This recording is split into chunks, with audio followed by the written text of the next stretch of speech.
Today we're going to be doing past medical history 3. You heard about how we want to know cancer and cancer staging.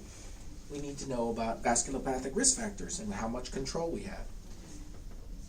Today we're going to be doing the vascular things, because when residents tell me about ischemic events, they just say TIA, stroke, and that's not enough information. We need to know what kind of transient ischemia did we have. Was it a hemispheric TIA? I was paralyzed on one side, I couldn't speak.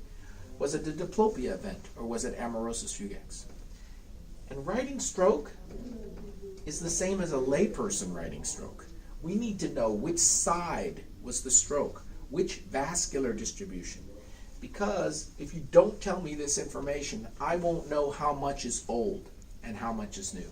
So for example, if someone has a right homonymous hemianopsia and they're complaining about blurred vision, wouldn't you like to know that they already had a stroke 2 years ago and that the CAT scan showed a left posterior cerebral artery ischemic infarction?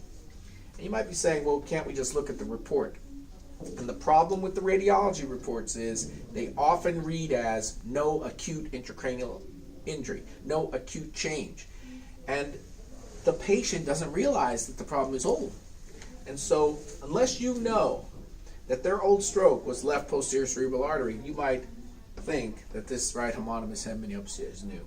So the behavior change I'd be asking for you in terms of past medical history for vascular things is TIA, tell me what they had, when did they have it, and stroke, tell me where the lesion was and which side. And as an aside, you should be doing the same thing for all intracranial lesions. So please don't just write meningioma. Which side was the meningioma? Where was the meningioma? Was it symptomatic? Or aneurysm? They had an aneurysm. Where was the aneurysm? Which side? Was it ruptured or non-ruptured? So we need to have details about structural lesions like stroke, meningioma, and aneurysm that include lateralization, which side it was on, and localization. Because what they really are trying to do is, you're trying to figure out, is whatever they're complaining about, is it old, and is there a lesion from the past that can explain the present?